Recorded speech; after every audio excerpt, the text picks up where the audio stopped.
बिस्मिल्लाहिर्रहमानिर्रहीम। अस्सलाम वालेकुम स्टूडेंट्स, मेरा नाम इमरान अहमद है और मैं आपका कंप्यूटर साइंस का टीचर हूँ। स्टूडेंट्स, आज हम ग्रेड 8 का चैप्टर 7 का लेक्चर देखेंगे। और स्टूडेंट्स, आज के लेक्चर के अंदर हम ये देखेंगे कि इंटरनेट के ऊपर डाटा कम्युनिकेशन कैसे पॉसिबल हो सकती है, और उसके साथ साथ हम ये भी देखेंगे कि हार्डवेयर रिक्वायरमेंट्स जो कंप्यूटर नेटवर्क्स के लिए ज़रूरी हैं वो कौन कौन सी हैं। तो स्टूडेंट्स, आइए फिर आज का लेक्चर फॉर्मली स्टार्ट करते हैं। स्टूडेंट्स, ये हमारा चैप्टर नंबर 7 है जिसका नाम है नेटवर्किंग एंड ई कॉमर्स। आज हम बात करेंगे इंटरनेट कैसे काम करता है। स्टूडेंट्स, इंटरनेट आप लोग यूज़ करते होंगे, बहुत ज़्यादा यूज़ करते होंगे। तो आज ये देखते हैं कि इंटरनेट काम कैसे करता है। Basically internet is a type of network.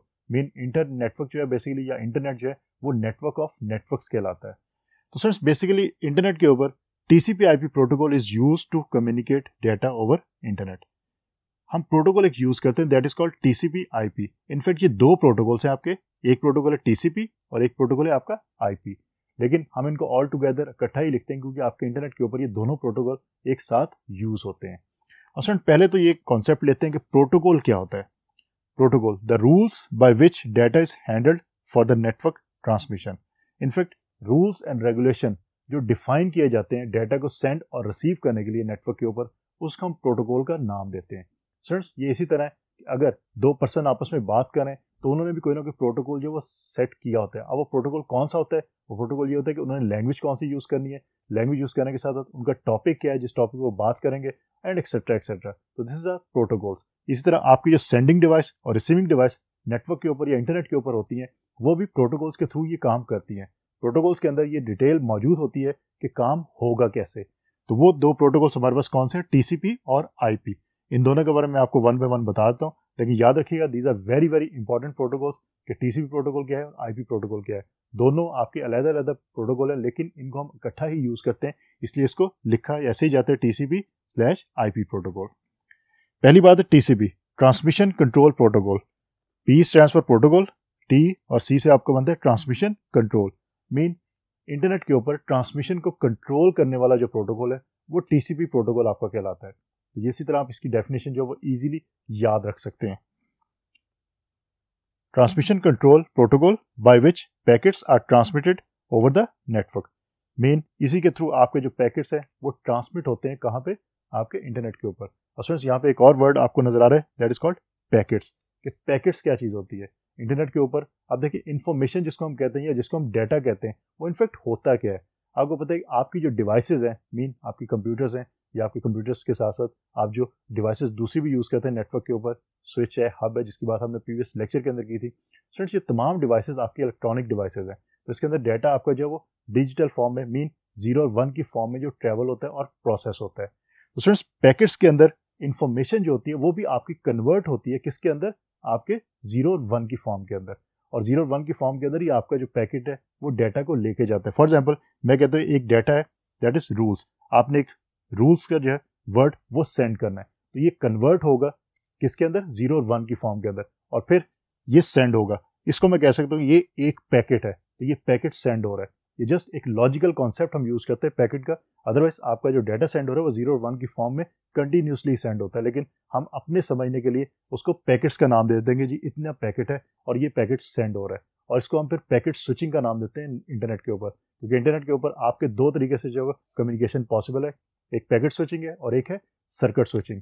Circuit switching आपकी जो है वो डिफरेंट है, पैकेट स्विचिंग आपकी जो बहुत ज़्यादा यूज़ होती है और इंटरनेट के ऊपर ज़्यादा इसी को यूज़ किया जाता है। आपके जो टेलीफोन नेटवर्क्स हैं वो इनफैक्ट जो वो सर्किट स्विचिंग को ज़्यादातर यूज़ करते हैं। तो स्टूडेंट्स, ये याद रखिएगा टीसीपी का कॉन्सेप्ट, प्रोटोकॉल का कॉन्सेप्ट, पैकेट्स का कॉन्सेप्ट। अब बात करते हैं हम आईपी के बारे में, क्योंकि एग्जाम पॉइंट ऑफ व्यू से इनकी डेफिनेशंस और इनके कॉन्सेप्ट बहुत इंपॉर्टेंट वन है, और एग्जाम्स में इनके कॉन्सेप्ट आपसे पूछे जा सकते हैं। अब बात करते हैं आईपी प्रोटोकॉल की और देखते हैं कि इसको हम कैसे फिर यूज कर सकते हैं। So let's see. तो स्टूडेंट्स, पहली बात, IP stands for internet protocol. Internet protocol is used to identify specific device on a network by the help of IP address. Students, अब यहाँ पे दो चीजें आपको नजर आ रही होंगी। एक तरह की प्रोटोकॉल है आईपी, मीन इंटरनेट प्रोटोकॉल, उसके साथ क्या है? IP address. Mean internet protocol क्या काम करता है? आपकी जितनी भी डिवाइसेज हैं इंटरनेट के ऊपर, उन डिवाइसेस को आइडेंटिफाई करता है bye the help of IP address. अब यहाँ पे कॉन्सेप्ट एक तरह समझिएगा और उसको फिर रियल लाइफ के साथ भी मैप करके आपको बताऊंगा। स्टूडेंट्स, जितनी भी डिवाइसेज आपकी नेटवर्क पे या आप इंटरनेट की अगर बात करें, इंटरनेट पे जितनी भी डिवाइसेज आपकी यूज हो रही, चाहे वो कंप्यूटर्स है, चाहे वो आपकी कोई नेटवर्क डिवाइस है, चाहे वो आपके मोबाइल फ़ोन्स हैं या आपके टैब्स है, कोई भी डिवाइस जो इंटरनेट से कनेक्ट है, हर डिवाइस का कोई ना कोई आईपी एड्रेस ज़रूर होता है। ये चीज़ आपने याद रखनी है कि आईपी एड्रेस उसका लाजमी होता है। अब यहाँ पे क्वेश्चन ये भी राइज होता है कि हमने तो कोई आईपी एड्रेस अपनी डिवाइस को असाइन नहीं किया होता कई दफ़ा, तो कैसे फिर उस एड्रेस जो वो आपकी डिवाइस को असाइन हो जाता है। मैं उसके बारे में अभी आपको थोड़ी देर में बताता हूँ, लेकिन याद रखिएगा हर डिवाइस जो भी इंटरनेट के ऊपर डिवाइस कनेक्ट होती है और डाटा कम्युनिकेट करती है, रिक्वेस्ट सेंड करती है और रिस्पॉन्स लेती है, उसका कोई ना कोई आईपी एड्रेस ज़रूर होता है। ये चीज़ आपने याद रखनी है। अब आगे चलते हैं थोड़ा सा। Every device on the internet has an IP address. ये बात मैंने आपको भी बता दी। IP address helps to recognise the sender and receiver during communication. अब पहली चीज़ तो ये कि आईपी एड्रेस को यूज़ हम करते क्यों हैं। स्टूडेंट्स, ये इसी तरह कि अगर आपको किसी ने लेटर भेजना है, लाइक आपके स्कूल की तरफ से अगर कोई लेटर जाना है, तो आपके नाम के सिर्फ बेस के ऊपर आपको लेटर नहीं सेंड किया जा सकता। आपका एड्रेस भी होना उस पर ज़रूरी है। मीन जो लेटर सेंड करना है उस पर एड्रेस भी आपका होगा, तभी आप जब रिकॉग्नाइज होंगे कि आप कहाँ रहते हैं। इसी तरह जो भी डिवाइस है, अगर आपको कोई डाटा चाहिए किसी डिवाइस से, तो आपको नहीं पता उस डिवाइस का नाम क्या है, उस डिवाइस का नाम आपको पता भी है, इवन देन आप जो वो डाटा उससे नहीं रिसीव कर सकते जब तक आपको उस डिवाइस का आईपी एड्रेस ना पता हो। तो स्टूडेंट्स, आईपी एड्रेस जो है वो बहुत ज़रूरी है। रियल लाइफ के अंदर भी हमारे एड्रेसेस मौजूद है, जिस तरह हमारे घरों के एड्रेसेस हैं, उसी की बेस पे हमें आइडेंटिफाई किया जाता है। इसी तरह इंटरनेट के ऊपर जितनी भी डिवाइसेस यूज़ करते हैं, उनके कोई ना कोई आईपी एड्रेस ज़रूर होते हैं जिसकी बेस पे उनको आइडेंटिफाई किया जाता है। और स्टूडेंट्स, आईपी एड्रेस कुछ इस तरह का होता है, अगर आपने ये लिखा कहीं देखा भी हो, अगर नहीं भी देखा तो मैं आज आपको बता देता हूँ। जस्ट लाइक मैंने एक एज्यूम किया है, ये कोई आईपी एड्रेस है, नंबर है 192.168.0.20। मेन ये आपके बेसिकली जो वो डॉट्स इसको हम सेपरेट करते हैं और दीज आर एड्रेसेस। इनफैक्ट जो लास्ट एड्रेस होता है राइट मोस्ट साइड के ऊपर, ये आपकी उस स्पेसिफिक डिवाइस का एड्रेस होता है, जिस डिवाइस के ऊपर आपको ये एड्रेस नजर आएगा। ये चीज़ आपने याद रखनी है कि ये एड्रेस किस तरह आप जो यूज़ करते हैं। This is called IP address. अब स्टूडेंट, क्वेश्चन यही राइज होता है कि पहले मैंने कहा था आपसे कि आईपी एड्रेस हर जो डिवाइस है इंटरनेट के ऊपर यूज होती है, उसका कोई ना कोई एड्रेस जरूर होता है आईपी एड्रेस। अब फॉर एग्जांपल, आप घर बैठे हैं और आपने अपने कंप्यूटर को अटैच किया है किसी भी अपने डिवाइस के साथ। मीन इंटरनेट की डिवाइस आपके पास मौजूद है किसी भी कंपनी की, आपने उसको अटैच किया है और आप इंटरनेट यूज करना शुरू कर दिया आपने। अब क्वेश्चन ये राइज होता है कि आपके कंप्यूटर को आपने तो अपने हाथ से कोई भी आईपी एड्रेस असाइन नहीं किया, तो वो कैसे कम्युनिकेशन कर रही है, क्योंकि हमने बात की है कि आईपी एड्रेस के बगैर आप कम्युनिकेशन कर ही नहीं सकते। तो स्टूडेंट्स, याद रखिएगा, ऑटोमेटिकली आपके कंप्यूटर को आईपी एड्रेस, आपका जो आईएसपी है, जो इंटरनेट सर्विस प्रोवाइडर है, जिसकी आप वो डिवाइस यूज कर रहे हैं इंटरनेट की, उसकी तरफ से ऑटोमेटिकली आपके कंप्यूटर को आईपी एड्रेस असाइन हो जाता है। और फिर जब तक आप कनेक्ट हैं इंटरनेट से, तब तक वो आईपी एड्रेस आपकी डिवाइस से रहेगा। जब आप डिस्कनेक्ट कर देते हैं अपने आप को इंटरनेट से, तो क्या होगा, वही आईपी एड्रेस, वो आईएसपी जो आपको प्रोवाइड कर रहा था, वो किसी और को आईपी एड्रेस असाइन कर देगा। मीन टेम्पररी बेस के ऊपर आपको आईपी एड्रेस असाइन होता है, फिर वही एड्रेस किसी और को दे दिया जाता है। तो इस तरह हम दो तरीकों से आईपी एड्रेस असाइन करते हैं, एक स्टैटिक होता है, एक टेम्पररी। तो स्टैटिक आपका होता है कि परमानेंट बेस के ऊपर आपकी मशीन पे लगा दिया गया, लेकिन डायनामिकली, या जिसको हम कहते हैं टेम्पररी, वो यही है कि आपका कि जब आप कनेक्ट होंगे तब आपको मिल जाएगा, जब डिस्कनेक्ट होंगे तब आपसे ले लिया जाएगा वापस। तो इस तरह आपकी डिवाइस जो वो आईपी एड्रेस को यूज़ करती है। आप मोबाइल फ़ोन से अगर कनेक्ट होते हैं वाईफाई के थ्रू, तो आपकी डिवाइस को आईपी एड्रेस एक असाइन लाजमी होता है जब तक आप कनेक्ट रहते हैं वाईफाई के साथ। तो फ्रेंड्स, ये चीज़ आपने याद रखनी है और इस कॉन्सेप्ट को आपने बहुत अच्छी तरह जहन में बिठा के रखना है, क्योंकि आप लोग इंटरनेट यूज़ करते होंगे डेफिनेटली, तो आपको पता होना चाहिए कि आईपी एड्रेस क्या चीज़ होती है। फ्रेंड्स, अब बात करते हैं हम हार्डवेयर रिक्वायरमेंट्स की फॉर कंप्यूटर नेटवर्क्स। कि कंप्यूटर नेटवर्क के लिए कुछ हार्डवेयर रिक्वायरमेंट्स होती हैं, वो कौन कौन सी रिक्वायरमेंट्स हैं उसके बारे में थोड़ा सा बात कर लेते हैं। Network interface card, mean NIC card. याद रखिएगा स्टूडेंट्स, अगेन जिस तरह हमने बात की कि जितनी भी डिवाइसेस आपकी इंटरनेट के ऊपर या नेटवर्क के ऊपर होती हैं, उनका कोई ना कोई आईपी एड्रेस होता है। अब ये भी याद रखना है आपने कि जितनी भी डिवाइसेस आपकी नेटवर्क पे या इंटरनेट पे होती हैं, हर डिवाइस का कोई ना कोई hardware, mean network interface card जरूर होगा, जिसके थ्रू वो दूसरी डिवाइस से कनेक्ट होती है। स्टूडेंट्स, सोचने की बात है कि आपकी मशीन्स हैं, मशीन्स दूसरी डिवाइस से कैसे कनेक्ट होती हैं। आपको कोई हार्डवेयर भी चाहिए ऐसा जो दूसरी डिवाइस से कनेक्ट करेगा आपकी मशीन को। तो वो हार्डवेयर कौन सा है, वो आपका नेटवर्क इंटरफेस कार्ड है। मीन नेटवर्क पे जो इंटरफेस प्रोवाइड करता है दूसरी डिवाइसेस के साथ, वो कार्ड जो है उसको नेटवर्क इंटरफेस कार्ड या एनआईसी कार्ड का हम नाम देते हैं। जो भी डिवाइसेस आपकी इंटरनेट से कनेक्ट हैं, उन डिवाइसेस के अंदर आपका नेटवर्क इंटरफेस कार्ड जो फिजिकली मौजूद होता है। आपके कंप्यूटर्स के अंदर, आपके मोबाइल फोन्स के अंदर जो मदरबोर्ड्स होते हैं, वहाँ पे ये कार्ड मौजूद होता है। इसके बगैर आप कनेक्ट नहीं हो सकते इंटरनेट के ऊपर दूसरी डिवाइसेस के साथ। तो याद रखिएगा, ये आपकी जो हार्डवेयर रिक्वायरमेंट है, ये बहुत ज़रूरी है। So it helps computers to connect to the network. अब बात करते हैं कि हमारे पास और कौन सी हार्डवेयर रिक्वायरमेंट जो कंप्यूटर नेटवर्क के अंदर जो वो जरूरी है। So let's see. Second one is registered jack 45 या RJ45, इसको कनेक्टर का नाम ही हम देते हैं RJ45, ये इसका स्पेसिफिक नाम है। This is an 8 wire connector, it is used to connect the hub switch to the nodes. In fact students, आप जो केबल यूज करते हैं उस केबल के आगे ये आपका कनेक्टर जो है वो लगता है। इस कनेक्टर को आप फिर क्या करते हैं, आप प्लग इन करते हैं किसके अंदर, हब या स्विच अगर आप यूज कर रहे हैं तो उसके अंदर आप इसको प्लग इन करते हैं, या किसी दूसरे कंप्यूटर के साथ आप डायरेक्टली अगर कनेक्ट कर रहे हैं तो आप उसके अंदर फिर इसको प्लग इन करते हैं। तो स्टूडेंट्स इस तरह आप RJ45 को यूज कर सकते हैं। Next one is hub. Hub के बारे में हमने प्रीवियस लेक्चर के अंदर थोड़ी सी बात की थी कि जो स्टार टोपोलॉजी है उसके अंदर हम हब को यूज करते हैं। आज मैं इसकी डिटेल आपको थोड़ी सी बताता हूँ। It is used in star topology and connects several devices. तो थोड़ा सा प्रीवियस लेक्चर को ज़हन में लेके आए कि हमने हब जो है वो उसके साथ तमाम कंप्यूटर्स अटैच किए थे, और हमने ये कहा था कि जो भी कम्युनिकेशन होगी वो हब के थ्रू ही होगी। कोई भी सिस्टम अगर किसी दूसरे को कम्युनिकेट करना चाहता है, कोई मैसेज सेंड करना चाहता है, तो पहले वो मैसेज किस में जाएगा, हब के अंदर जाएगा, और फिर वो मैसेज जो है वो दूसरे कंप्यूटर के पास पहुंचेगा। The computer uses NIC to send data to hub. The hub redirects the data to all computers connected to it. So पहली चीज़ ये याद रखिएगा कि जो कंप्यूटर डेटा सेंड करना चाहता है उसका डेटा पहले किसके पास जाएगा, हब के पास जाएगा।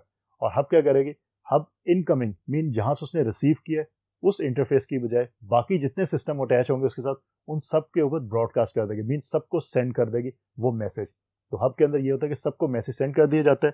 For a given data the intended destination device accept data and other devices rejects it.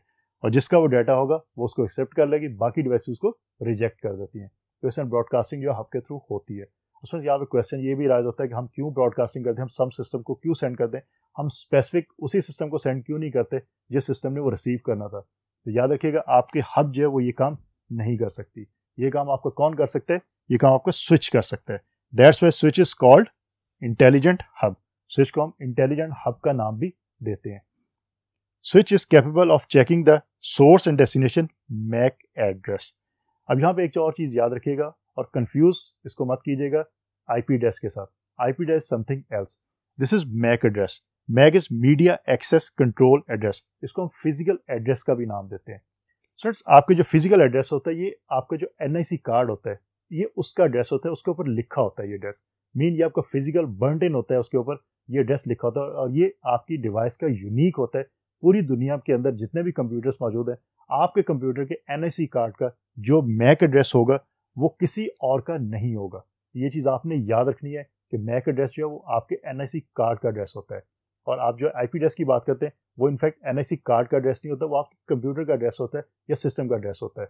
तो ये चीज़ आपने याद रखनी है। आपका जो स्विच है वो मैक एड्रेस की बेस पे जो डिसीजन मेकिंग कर सकता है, मीन वो मैक एड्रेस अपने अंदर स्टोर करता है और फिर स्पेसिफिकली उसी सिस्टम को डाटा सेंड करने की सलाहियत रखता है जिस सिस्टम के लिए वो डाटा था। तो इसका मतलब है कि हब से ये बेहतर डिवाइस है आपकी switch, that's why it is called intelligent hub. तो ये चीज़ आपने याद रखनी है। आप नेटवर्क के अंदर स्विचेस को भी यूज़ कर सकते हैं, हब को भी यूज़ कर सकते हैं।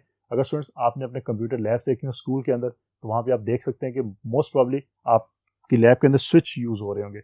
अगर वहाँ पे कंसर्न पर्सन है आप उससे कह सकते हैं कि हमें दिखाएं और हमें बताएं कि ये क्या चीज़ है, तो वहाँ पे आप देख सकते हैं कि स्विच डिवाइस है वो कैसे यूज़ की जा सकती है। तो स्टूडेंट अब बात करते हैं जो हमारे पास नेक्स्ट हार्डवेयर रिक्वायरमेंट है जो हम कंप्यूटर नेटवर्क के अंदर यूज़ करते हैं वो कौन सी है। So let's C. Students last one है हमारे पास मॉडेम, इसको हम मॉड्यूलेटर डीमॉड्यूलेटर भी कहते हैं। मॉड्यूलेटर MO से और DEM जो है वो डीमॉड्यूलेटर से लिया गया। सो मॉडेम जो वो stands for modulator and demodulator. अब क्या करते हैं, it is used to convert digital signals into its analog form and vice versa. और स्टूडेंट डिजिटल सिग्नल्स क्या होते हैं, जिसमें डिजिटल डाटा आपका ट्रेवल कर सकता है, मीन 0 और 1 की फॉर्म। एनालॉग आपके जो हमारी वॉइस है, दिस इज एनालॉग सिग्नल। तो स्टूडेंट्स डिजिटल सिग्नल को अगर एनालॉग में कन्वर्ट करना है या उससे वाइस वर्सा मीन एनालॉग को डिजिटल में कन्वर्ट करना है तो आप मॉडेम जो है वो यूज़ करते हैं। आप लोग घरों के अंदर अगर आपने PTCL का या किसी भी कंपनी का इंटरनेट यूज़ कर रहे हैं आप, तो आपको मॉडेम उन्होंने दिया होगा। तो वो मॉडेम यही काम कर रहा है जो यहाँ पे मेंशन है, क्योंकि आपकी जो टेलीफोन वायर्स हैं वो इनफैक्ट एनालॉग सिग्नल्स को यूज़ करती हैं, लेकिन आपकी जो डिवाइसेज है कंप्यूटर्स हैं वो डिजिटल सिग्नल्स को यूज़ करते हैं। तो उसके दरमियान हमें फिर एक डिवाइस चाहिए होती है, that is called modem. So modulation process जो होता है is a process of conversion of digital signal to analog signal, और डीमॉड्यूलेशन उसका वाइस वर्सा है, a process of conversion of analog signal to digital signal. Mean modulation के अंदर D to A और demodulation के अंदर A to D। तो ये चीज़ आपने याद रखनी है, आपके एग्जाम्स में ये पूछा जा सकता है कि मॉड्यूलेशन क्या होती है। तो आपको याद होना चाहिए मॉड्यूलेशन है digital signal to analog signal mean D to A, और डीमॉड्यूलेशन है analog signal to digital signal mean A to D। तो इस तरह आप इसको इजीली याद रख सकते हैं। तो स्टूडेंट्स, आज का जो हमारा लेक्चर था उसके अंदर हमने इंपॉर्टेंट चीज़ ये देखी कि हमारा इंटरनेट जो है वो कैसे काम करता है, उसके ऊपर जो प्रोटोकॉल्स हैं वो प्रोटोकॉल्स क्या होते हैं। फिर हमने टीसीपी प्रोटोकॉल की डेफिनेशन देखी कि टीसीपी प्रोटोकॉल कैसे काम करता है। फिर हमने इंपॉर्टेंट वन आईपी की बात की कि आईपी प्रोटोकॉल कैसे काम करता है और आईपी एड्रेसिंग क्या होती है। इन चीज़ों को आपने स्टूडेंट्स याद रखना है, क्योंकि आप इंटरनेट यूज़ करते हैं तो अब आपको काफ़ी चीज़ें क्लियर हो जानी चाहिए यहाँ से कि इंटरनेट का यूजेज आप कैसे कर सकते हैं। स्टूडेंट्स, उसके बाद हमने कुछ हार्डवेयर रिक्वायरमेंट्स की बात की जो कंप्यूटर नेटवर्क में जिनकी ज़रूरत पड़ती है। तो स्टूडेंट्स, होपफुली आज का जो लेक्चर है आपको अच्छी तरह समझ आ गया होगा। इंशाल्लाह अगली दफ़ा नए लेक्चर के साथ दोबारा मुलाकात होगी। अपना बहुत सारा ख्याल रखिएगा। अल्लाह हाफिज़।